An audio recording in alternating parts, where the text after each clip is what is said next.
George Ivanovich Gurdjieff, one of the greatest spiritual messengers of the last century, brought a sacred, esoteric teaching of self-development to the West. He said the teaching was completely self-supporting and independent of other lines and completely unknown up to the present time. He brought the teaching because he believed that unless the wisdom of the East and the energy of the West is harnessed and used harmoniously, the world would be destroyed. Mr. Gurdjieff called the teaching the fourth way.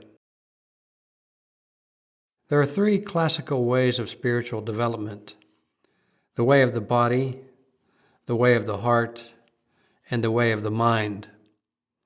The fourth way combines all three. Gurdjieff first introduced teaching to Russia in 1912, Europe in 1921, and America in 1924. It has since been introduced and established throughout the world. The teaching of the fourth way, its introduction and establishment, is documented in three previous films: Gurdjieff in Egypt, Gurdjieff's Mission, and Gurdjieff's Legacy. Pilgrimage to Mr. Gurdjieff's father's grave is the final film in the series. It focuses on what Mr. Gurdjieff asks of us in his book, Meetings with Remarkable Men, that all my sons, whether in blood or spirit, to seek out my father's grave.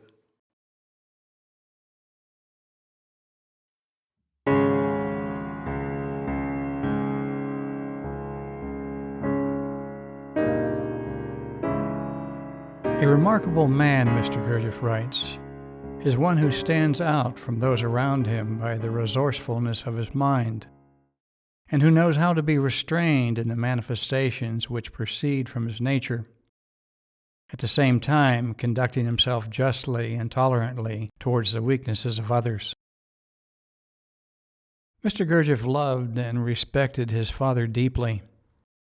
Of all the remarkable men Gurdjieff writes about in the book, the very first he speaks about is his father, whose influence, he says, left its trace on the whole of my life.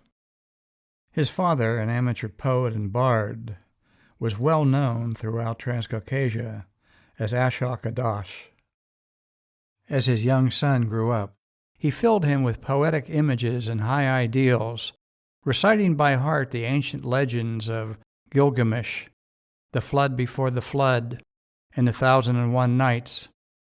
His father also educated Gurdjieff for adulthood by teaching him to be inwardly strong and indifferent to ordinary fears.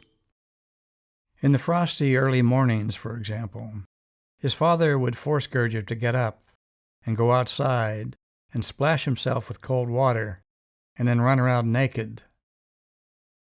Of this special training, Gurdjieff would later say, "If it had not been for this, I would have never been able to overcome all the obstacles and difficulties that I had to encounter later during my travels." He saw his father as a highly honorable and honest man. His father had told him that the fundamental striving of every man should be to create for himself an inner freedom towards life and to prepare for himself a happy old age.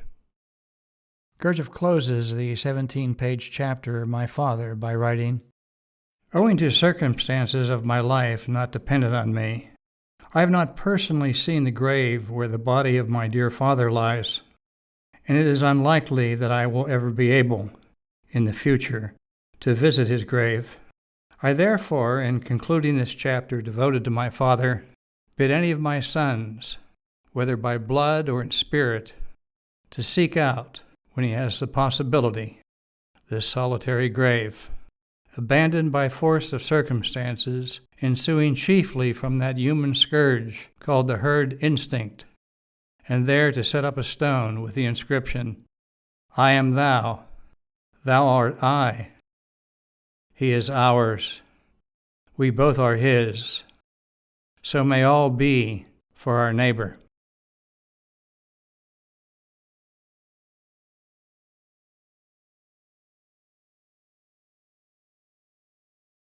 These words of Mr. Gurdjieff's I first read some 50 years ago. Like many others, I've read and studied the book countless times since. But never did Mr. Gurdjieff's admonition to seek out his father's grave speak to me directly. That is until recently when I picked up the book and I turned to the chapter My Father. The words not only spoke, they deeply resonated. And I knew I was being called to seek out his father's grave, to go on a pilgrimage. Please come with me.